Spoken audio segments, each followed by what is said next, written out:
Every meal is precious in the Dadaab refugee camp, cooking with rations that are meticulously handed out now that there's even less to go around. We've had to reduce the rations that the refugees are receiving by 20%. That's obviously not ideal, especially given that a number of these people are still recovering from the effects of severe malnutrition from the drought crisis of 2011 and the famine in Somalia.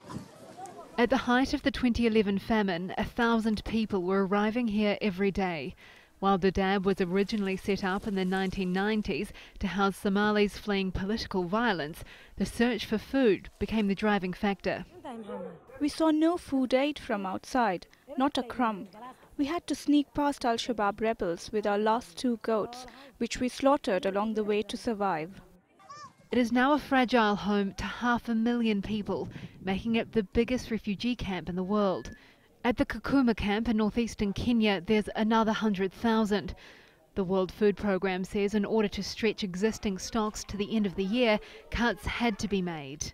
Basically, we require 10,000 metric tons of food per month at a cost of about $10 million per month in order to be able to make sure that people get enough to eat.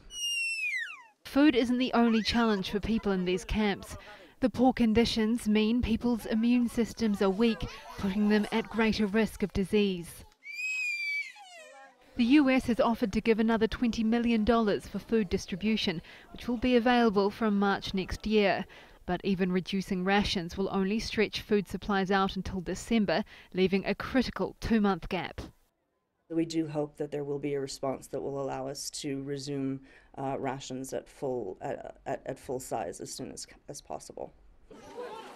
There have been many attempts to get refugees to return home, but both camps continue to grow, putting even more pressure on aid agencies to maintain the food lifeline for those who have nowhere else to go.